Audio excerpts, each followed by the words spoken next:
In a world where it seems totally normal to listen to a podcast about the Toronto Argonauts, it's the X's and Argos podcast. Welcome to the X's and Argos pregame walkthrough brought to you by Funny Bone Broth. Ben Grant, joined as always by JB, as we break down the East Final coming up this Sunday, 12:30, between the much-hated Hamilton Tiger Cats and your Toronto Argonauts. We've got news and notes, we've got injury updates, we've got OCDC, one thing, and the score prediction, of course, all coming up on this episode of the X's and Argos podcast. JB, let's start out with news and notes. East Division All-Stars came out this week, and not a surprise to see 7 Toronto Argonauts there, and they're guys that we've been talking about all year. McLeod Bethel-Thompson at quarterback, Curly Gittins Jr. wide receiver, Peter Nicastro center, Sean Oakman defensive line, Chris Edwards at linebacker, Shaq Richardson at halfback, and Boris Beatty as the East kicker. JB, the only thing that frustrated me here is that Hamilton somehow ends up with 10 All-Stars to Toronto's 7. That just seemed a little weird to me that the East champs weren't getting a little bit more recognition. Well, Toronto's had such an odd year this year. You know, we don't have a lot of stars. We have good players and players that have played well in specific games, but you know, I could see why other teams, you know, why Hamilton flashes more, because you know they have more specific guys, but I think that plays to our favor. I think it makes it hard to deal with the Argos when they play well, because there isn't somebody you can just shut down. They are just a very good team. Yeah, and that's it. There are no real holes in the Argos lineup, and it is sort of a by committee approach to this. And not only that, the number of injuries the Argos have faced kind of eliminated a bunch of guys that would usually be in that conversation. You know, had Eric Rogers been healthy all season, maybe he's on there. Even as it is, it's kind of amazing to think about McLeod Bethel-Thompson being the East quarterback, considering he wasn't really even the starter. He only ended up, I guess, starting 9 games, but coming into the season, that would have been a real long shot wager. So yeah, it's kind of a weird mix of all-stars all over the East. Actually, you look up and down that East Division all-stars lineup. It's a strange unit this year, but yeah, I'm happy. Most Argos that they've had as all-stars since that 2017 season. So it's all good stuff. And then to add to the accolades, Boris Beatty named a CFL top performer for the month of November. And the amazing thing about that, too, is only 2 games that he played. So he's 8 for 8 in field goals in the month of November, and that's enough to do it. 3, I think, over 50 yards in that 8. And this is now 14 in a row. So I think there's something tied to that, too. Like, he hasn't missed a field goal going back to, like, early October, which is incredible. So I feel like that kind of got tied into the Boris Beatty month of November package. But, yeah, amazing stuff coming out of the awards for this week.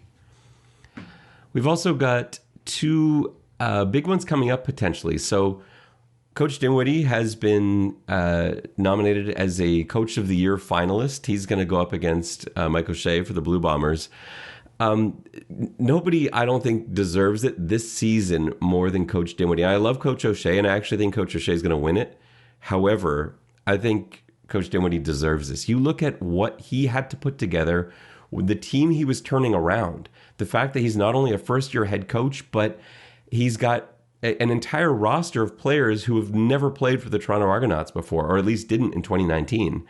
And the number of injuries you add to that, where 3/4 of your opening day starters are gone, and he still ends up with the best record in the East, and here he is in the East Final. To me, it's an easy Coach of the Year win. I don't think he's going to do it, because Coach O'Shea has never won before. And I feel like this is one of those things where they're going to be like, well, we got to give it to O'Shea. He won the Grey Cup last time. He's on his way back there again, maybe. So you think that there's any chance RD wins this one? No, but I think being nominated, I know like being nominated is an honor. I think in this case it is. I think him being nominated recognizes what he pulled off as a first-year coach. With the team that was terrible before he came in, with all these disparate players coming in, with issues in terms of the coaching staff and having to bring guys on halfway through the season. I think that it acknowledges what he did. I think he should definitely feel proud about that, and I think that's a great acknowledgement. But it probably does go to O'Shea because he is due, and he is a great coach, and he has turned Winnipeg into a juggernaut. And I think that he is deserving of Coach of the Year. But I think being nominated for Dinwiddie is fantastic. I think he really impressed me this year, and he's the real deal. So I'm really happy for him. Yeah, agreed. I have 100% faith in him going forward. And it's hand in hand with management. It's not all Coach Dinwiddie, but I love the stuff that he's done on the field. And I know we've talked about some of the mistakes throughout the year, but those are rookie head coach mistakes that everyone's going to make. He's gotten through them while finishing first in the East. So, that says something. So, I couldn't be happier for him to be nominated. I really hope he wins it. I don't see that happening. The other one, I'm not sure we're going to win either. So Peter Nicastro was nominated as the Rookie of the Year finalist, and he's going to be up against Jordan Williams, the linebacker from BC. One cool thing about this is that this is only the second time in CFL history where two Canadians are the two finalists for the Rookie of the Year award. So I think that in itself is really cool. The reason I think Nicastro probably doesn't win this, one, he's missed a lot of games down the stretch of the season. He's been out now since I guess early to mid October, and he doesn't have stats because the CFL doesn't really record much in the way of individual offensive line stats. And so he's going up against Jordan Williams, a linebacker who's like second in the league in total tackles, and he's got sacks and interceptions, and it's just so much easier to quantify. Whereas with Toronto, the voters are, they're looking at film, and yes, sure, they've seen games, but I think for most voters, it's much more difficult a task for them, and I think they're going to end up going with Jordan Williams. Yeah, I didn't realize that you could be a former professional football player and be nominated for Rookie of the Year. So if you're not in the CFL, yeah, that's on me. I just assumed that playing professional ruled you out, but certainly like Sean Oakman, I think would have also been a fantastic nominee from the Argos. I thought he played fantastic all season, especially at the beginning where there wasn't a lot of help on that line, and he was kind of holding it down. But I agree. I don't think the O-line. I think for an O-lineman to win, you're going to need to be dominant in an aspect, and I don't think he's dominant enough in the run game, which is kind of the one thing that O-linemen can kind of get recognized for, because you can see it in clips, when you dominate in the run game, and I don't think he has that enough to beat a position player. Yeah, I know what you're saying with his run game stuff, because I really like him as a run blocker, but he doesn't have run blocking highlights the way that some other guys have. No, and I think it's a bit more difficult. Yeah, but he's exactly. not dominant. No, he's not carrying guys downfield 10 yards. He wins his matchups, and he's great at getting to backers. And I do like his run blocking, but you make a highlight video of Peter Nicastro's season, there's going to be some really nice technical play. He's doing his job, and that's great, but it's not the kind of thing that is going to wow voters the way the interceptions, sacks, and big tackles are going to. So it's unfortunate. It's one of the problems with that position, as the offensive line is sort of the least sexy position in football, and yet arguably the most important. But it's because it doesn't have the same draw that every other position has. It doesn't have the highlights, doesn't have the celebrations. It's a lot more difficult especially for people that haven't been around the game a lot to really evaluate. And so, I'm hoping for him, but I don't see that one happening either. So we'll see. The last award I want to address is another really important one, and one that doesn't probably get talked about enough. So Jamal Campbell was Toronto's nominee for the Jake Goddard Veteran Award.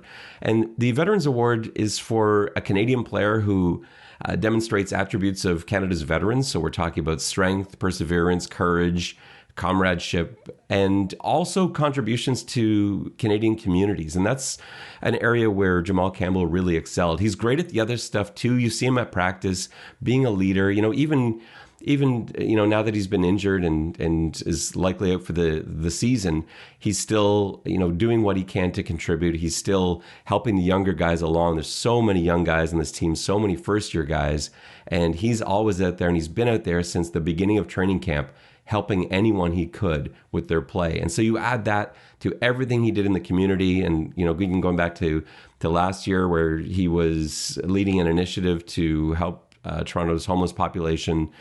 He's always involved in community work. So he's Toronto's nominee. I don't think you can.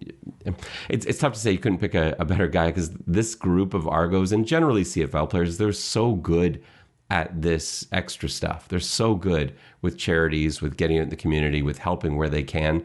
And so it's really not fair to say, yeah, Jamal Campbell's really the only choice. He's a great choice. There are a lot of Argos that do wonderful things in the communities, but I think Jamal Campbell really answers the brief when you talk about all these different attributes. So yeah, hopefully he can win that award. That would be a tremendous honor. Jake Gadar was a Toronto Argonaut. I know he definitely played in the league, and I think he was a Grey Cup winner as well. But he's most known as being the longest serving CFL commissioner, and was also a World War II veteran. So that's where the award comes from. JB, let's get into some of the things for this coming Sunday. So first of all, Mayor John Tory has announced that this Sunday is going to be Toronto Argonauts Day. There was a flag-raising ceremony that occurred this week, which is pretty awesome to see the Toronto Argonaut flag flying outside City Hall. And the day, of course, is going to be celebrated. You had Pinball down there for the ceremony.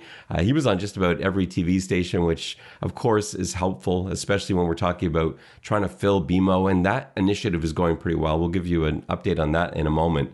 But I know it's just, I know it's maybe it doesn't mean anything technically, but I like the Toronto Argos Day. I enjoyed the flag raising ceremony. I like that kind of stuff. I know that maybe that's not as much your bag. No, I mean, I think it's fine. Looks like that there's good turnout. They're opening up the upper deck, so that's a great sign that people are into the game. So I think. I think that is good that at least they weren't ignored by City Hall. So, yeah, I think that's all good. There's been a lot of Argos coverage this week from, I guess, networks that don't typically have any Argos coverage. Not all of it has been good, but most of it has. And there's a lot more awareness than there has been all year. And I think that has helped lead to ticket sales. And like you're saying, they've had to open up they've sold out the entire west side, the end zone, and the front section of the east side. And so they've opened up the east deck now, the front sections of the east deck for ticket sales. It's going to be a really nice crowd. And this is, I hate the narrative that these are all Ticats fans coming in. That it just simply isn't true. This was said the last time the Argos and Ticats played a few weeks ago. And I think it was November 23rd, that game. And really the numbers were not even 1,000 people different from the game against BC. These aren't making a dent in the attendance numbers this way. This sort of idea that Hamilton is filling the stadium. Yes, there are people that come from Hamilton to watch. Certainly, there are a lot of Ticats fans in there compared to numbers of Lions fans in there, but I don't think they even have more than Saskatchewan has when the Rough Riders visit BMO Field. So to think that these are thousands of Hamilton Ticats fans coming down the QEW just simply isn't true.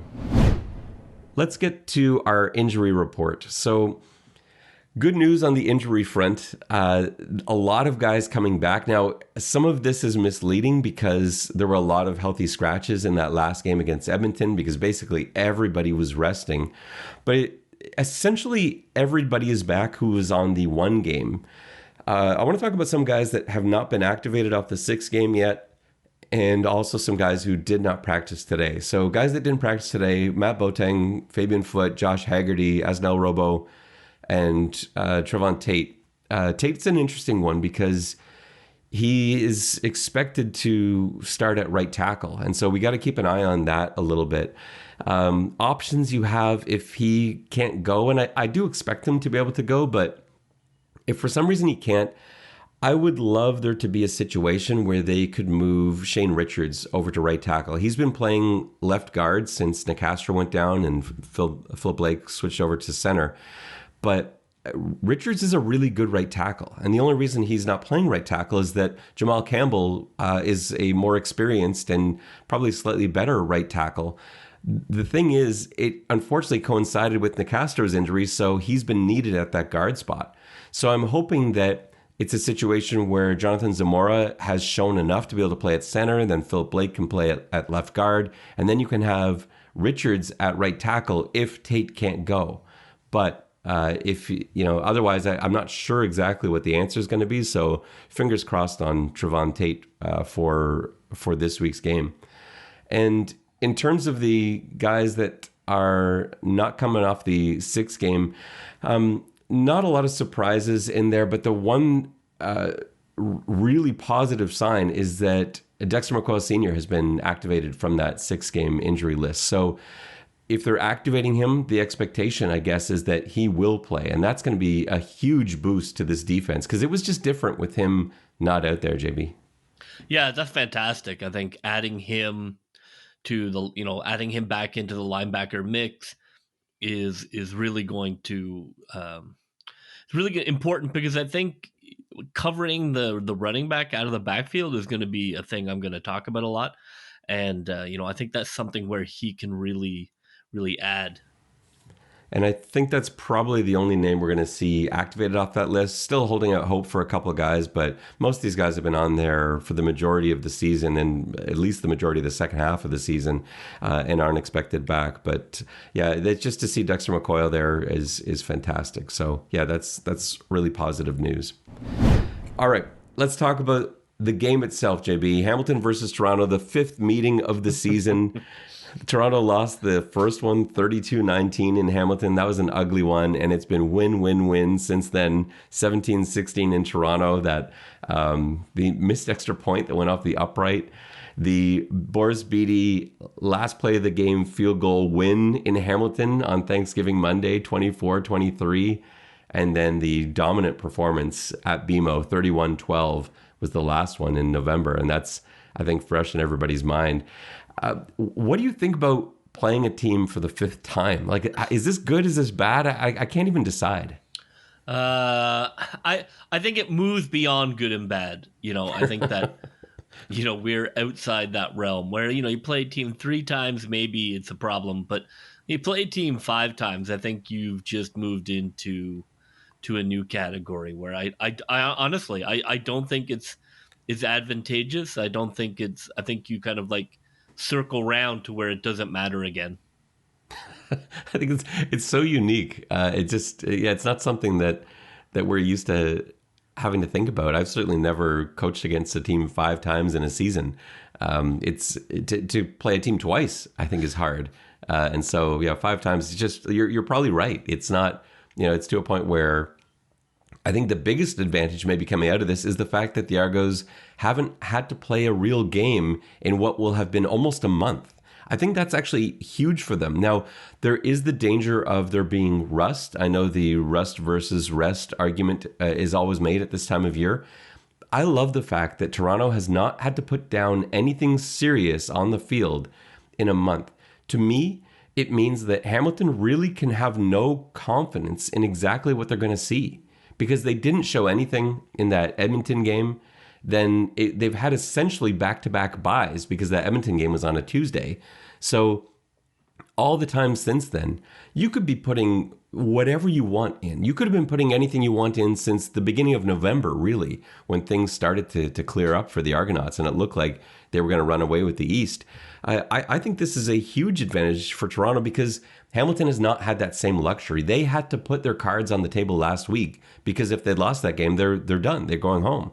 And so to me, Hamilton's coming into this not knowing what they're going to see from Toronto, and Toronto's coming into this pretty sure of what they're going to see from Hamilton. Well, it certainly is one more significant coaching test for Coach Dinwiddie in terms of having his team ready to play after a long break. That is a skill, and that is going to be something they're definitely going to be tested on. I think that the Argos are good enough to win the game, but will they be able to switch it back on? Teams don't. It's not uncommon for teams to come out flat, and I think that's going to be a real challenge for him as a coach. More than X's and O's is, will the team come out electric like we did last time, or will we come out flat? And I think that's a huge question for the team. I love how much leadership there is from the players on this team. I think the coaching staff is great. I don't see this being a scenario where there are just guys on this team that aren't going to allow the Argos to come out flat. They're not going to allow the Argos not to be fired up.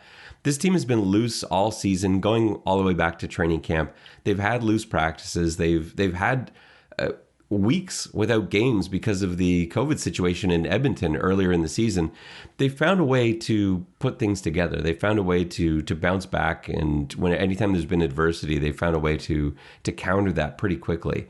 And so I'm not really worried about that. I guess that's not fair to say, because I am a little bit. It's in the back of my head just because of that argument that we've heard, our whole lives. But I think rest has been a great thing in this case. You've got so many Argonauts that are now going to be healthy. It is going to be great to have Eric Rogers back out there, just to have the receiving core that we haven't seen since week 3 of the season, where they're all together, and you kind of add what Curly Gittins Jr. is doing now to bring back Rogers, having Tavares probably go back to X.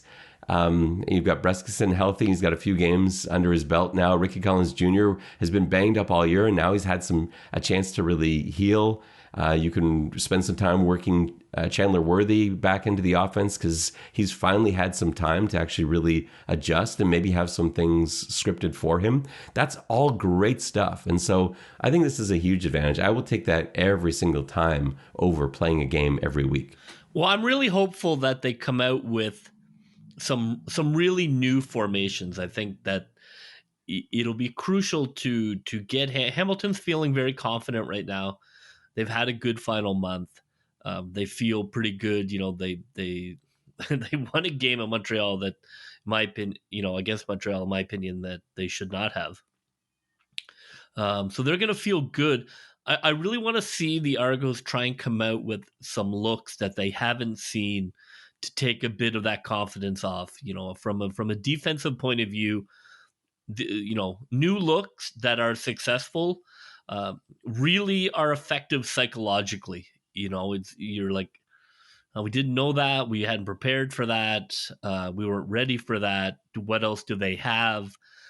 It slows everything down. So I really hope in the first quarter that we're able to use that time that we had to put new looks in, to kind of put a little fear into Hamilton, who will come in feeling very confident. It'd be amazing if the Argos came out in like the Notre Dame box or something like that, with 4 extra linemen as eligibles, and plan to pound the ball right down the field at them. But I don't think anything like that is coming. But that's the thing, is that you don't know when you haven't seen a team really have to show you anything in a month. You don't know what you're going to get. JB, it's time for your favorite segment of the show. It's OCDC. As the offensive coordinator for the Hamilton Tiger Cats, my plan is going to be all about running back Don Jackson. I think everything I want to do centers around him. So for starters, I want to run to the right. I want to run behind Van Zyl and Woodmansey, and really force the Argonauts to adjust to that.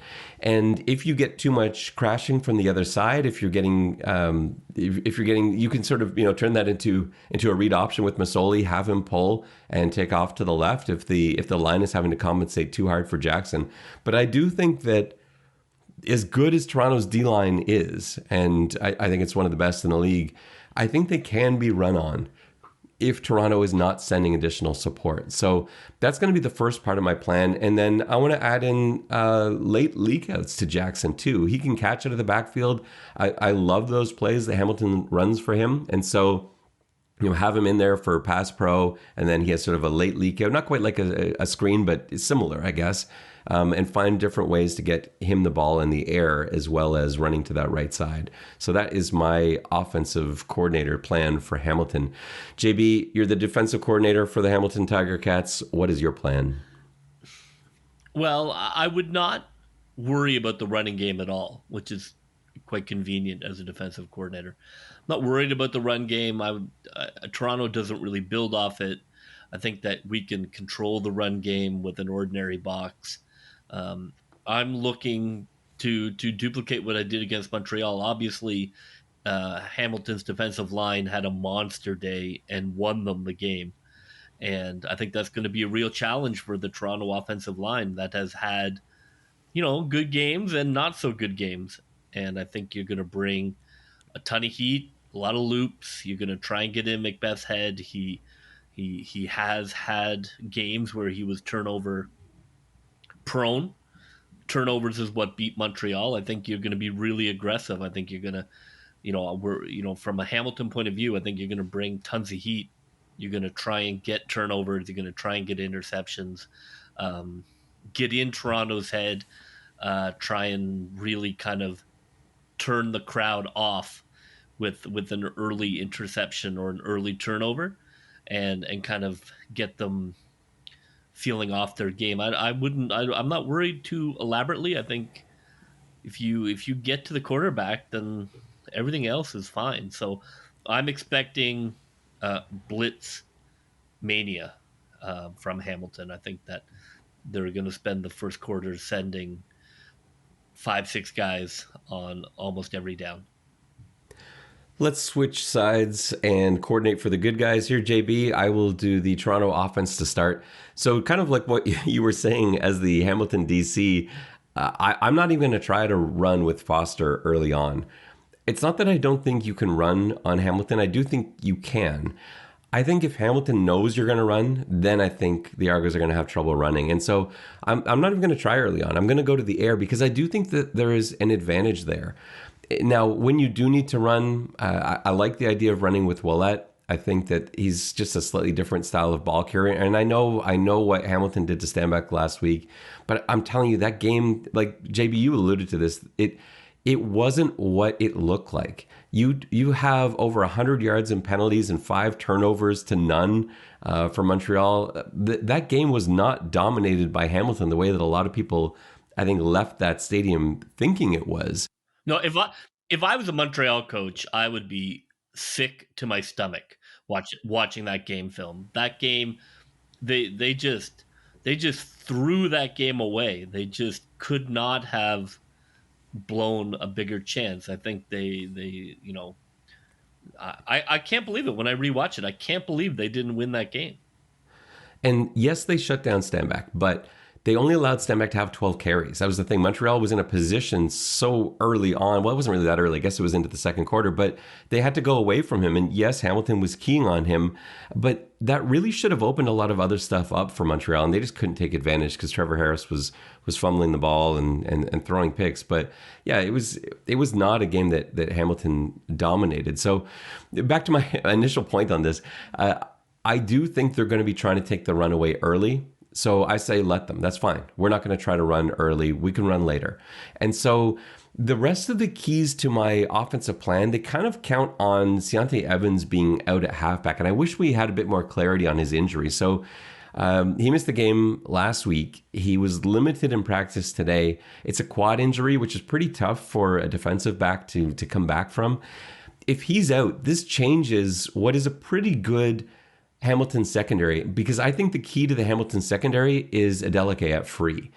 And with Ciante Evans out, what they have to do is they brought Adeleke around to field half, and Katsantonis was starting at free safety. And while I love him at UBC, this is not UBC. And there was a big drop off there, not just in the play at free safety. It was in the play calling. It was in how everyone else played. So like what I saw happen, I'm going off on a ton of tangents here, but I've got a couple of things I really want to get to on this. So what happened is First of all, he can be picked on in zero. You talk about blitzing. They blitzed 7 a bunch of times last week. They had cover 0.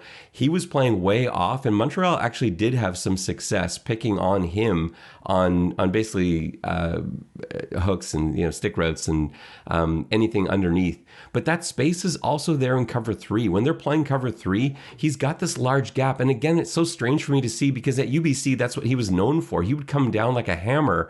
Anything in that underneath hole, he would blow up. He doesn't seem to do that, or at least hasn't yet. And he wasn't doing that in the game against Montreal. There's space there in behind the backers in front of the free safety when they're playing 3. The other thing it's led to is it's affected the play calling. They ran a lot of rolling coverage to get Adeleke back to free, to sort of to patch that hole up. And so to me, it seems like this is a 1st and 10 midfield sort of play call.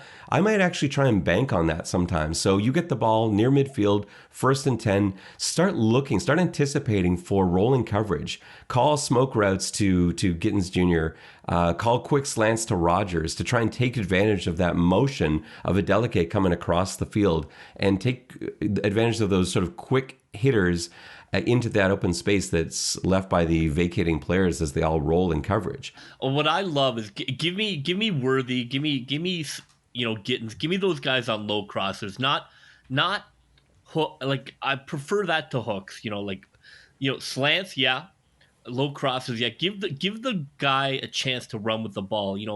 Those hot read, hooks, man, you're just gonna get guys killed because they're just looking for, you know what I mean? It's like a dump off. Here comes the blitz. And the guy catches it, and then thump, he gets hit at 100 miles an hour. Like, give those guys a chance to just go. They're going to bring heat. Fine, dump it over top of the defensive line, and let Gittins or Worthy take it for 40 yards. I think that's absolutely crucial for slowing down the pass rush. You can't just hope that the offensive line can control those guys because, look, they can ruin a game. Like, I'm sure Harris still is jumpy at home, thinking that there are defensive linemen in his bathroom. They can ruin a game. They ruined Montreal's game. Like Montreal just was like, it was just over. So they absolutely, that has to be priority one. How are we going to scheme slowing down this pass rush? Because the line can do it, but it can't do it all game. And the last thing I want to get to as part of my OCDC is I really think you have to go heavily at Daniels and Rogers because I know that Desmond Lawrence and Carriel Brooks have been great all year. They're not the same in coverage when Adeleke is not there at free safety. There's not the same confidence. They're not taking the same risks. They're not being as aggressive, especially Carriel Brooks, who I know has been like an interception machine all season. He doesn't look like that when Adeleke is not back there at free. And so I think you've got an advantage there in Rogers and Daniels. So a lot of teams have avoided that side of the field in the last few weeks because they were getting picked off. Desmond Lawrence playing pretty well at boundary corner all year and Carriel Brooks with all those interceptions. But yeah, like I said, it's not the same if they've got to shift everyone over because of Ciante Evans being out. So yeah, I'll go repeatedly to that side of the field too. I hope offensively too. I think that one of the things to not get away the run for, even if the run is not working, and it's a little harder in Canadian football for sure, but it is worth, pounding the rock, getting Ouellette and pounding those defensive linemen and forcing Davis to play the run. Force him to play the run over and over again in terms of not just giving up on it because you want him worn down. You don't want him feeling fresh in the second half. Even if the first half ends up being not great, it's worth it if he has to make, 8, 9, 10 tackles. It's going to slow him down. It'll slow down his pass rush if he's constantly making run tackles. All right, JB, we'll turn it over to you to wrap up the OCDC segment. What is your defensive plan as the defensive coordinator for the Toronto Argonauts? Defensively, Hamilton did not impress in the Montreal game. Now, I don't know how much of that was weather, but it was a very vanilla game plan. Not as much running as I thought they would. The running back out of the backfield is an issue. They like Banks. They like Banks on deep outs. They like Banks on the field side out. They like the throw to the right, just like somebody who's now in Edmonton. I think defensively, I'm not worried about blitzing. I think defensively, we can just line up and play ball. I think defensively, we want to make sure that we're on Jackson coming out of the backfield. And I want to be sitting on those field outs that Mazzoli throws. Because if he throws one of those, man, that should be a pick six all day. They come out and then, they come out in quads and Banks is the outside receiver. Go get it. So I think in the secondary, I want to be aggressive. Defensive line, linebacker, I just say line up and play ball. I wouldn't get myself out of position. I don't think they need to. If you play your lanes and you keep Mazzoli from getting cheap yards, that's enough. I'm not. I mean, if they run, so be it. I don't think it's going to be enough to win the game. I think turnovers are going to be the battle, and I think the secondary should be super aggressive in terms of setting up for jumping underneath routes, for jumping the running back coming out of that backfield. Be looking for it. Don't be surprised by it. Give them a look they weren't expecting where, he's coming out of the backfield and you're just sitting on it. So I hope from a secondary point of view, they're going to be ball hawking and, through the occasional blitz, but I just don't see it being an issue. I think Mazzoli's not a guy that you can get in his head. I just don't think he's great. I think he's fine. He's not somebody that we have to blitz. So I'm really hopeful that the game plan is conservative up front and aggressive on the backfield. I'll start things off with one thing. My one thing, which I've used a couple of times before, but I don't think it's ever been more important. No turnovers. There's got to be no turnovers for the Toronto Argonauts. It's the entire reason that Hamilton won last week against Montreal. You look at you talked about some of these stats. Like Jeremiah Masoli last week, 184 yards passing, and their leading rusher had 46 yards. They had 56 yards rushing for the game and 184 yards passing. Like that's what Hamilton did to win the East semifinal. And the reason they won the game, and they won it pretty easily, was entirely on turnovers and Montreal not being disciplined and creating penalties. And so that's going to be my big key for this week. Don't turn the ball over, because you talked about like Brandon Banks being there last week. We haven't really seen him much all year. Even his stuff, they got kind of lucky with it. They caught Montreal in zero a couple times where they had deep crossing routes, and they were able to pick up the blitzer, and Banks got free. He had made another guy miss down the sideline. Like those two plays were where he got most of his 58 yards from. I'm really not that worried in an even matchup with no turnovers, no penalties. I think Toronto wins this one every time. Yeah, and even interceptions, there are varying degrees, like if you get in, I think you have to be highly conscious of short fields. You can't fumble the ball. You can't, if you get an interception at midfield, okay, I think we can live to fight another day. You can't fumble the ball and give Hamilton a 20-yard field, because that's what they needed to score against Montreal. So I think that you can get more aggressive as you get out of your own zone. I think that's the crucial aspect, is you just cannot give Hamilton a short field, because I don't think they can go down the field. I think they need that. And, I think you're exactly right, is, for the turnovers, you have to keep that under control, certainly under 2. What's your one thing this week? I think my one thing is I really would like to see Toronto put up 10 in the first quarter. I think if we put up 10 in the first quarter, then we're ready to roll. I think that as a team, we're a team that plays on schedule. We don't have stars. We tend not to be spurty. I think that if we come out and we play on schedule and we put up 10 points, I feel very confident that we will win the game. Yeah, I agree with that. And in games where Toronto has got out to an early lead this year, they've been able to cruise and sort of hang on to that. It's gone very well for them. I don't think they've lost I don't think they've lost a game this year when they've put up 10 points in the first quarter. So that would bode very well for them. So no turnovers, put up 10 in the first quarter, and we are sailing. What's your prediction for this one, JB? I mean, obviously we're a little biased, but I like Toronto. I think the games have been very close this year between Toronto and Hamilton. The two blowouts aside, the two middle games were very close. But I think Toronto is the better team. I think offensively we have better wide receivers. I think that we have a better secondary. If we can control Davis and not let Davis destroy the game, and if we can not give Hamilton short fields, I think we win comfortably. So I'm going to go 28-21 Toronto. Yeah, that's pretty close to, well, I guess it's not that close to my prediction, similar. But I also have a Toronto win. And like you, I'm just looking at positional groups, and I think maybe you can give Hamilton an edge in linebacker because of Simone Lawrence. It's probably a push on the defensive line. Pretty much everywhere else. Maybe it's a push on the offensive line too. But yeah, I like Toronto pretty much everywhere else, and special teams, which has been so crucial down the stretch. Having Boris Beatty, it's been magic since October. And so hopefully that magic can continue.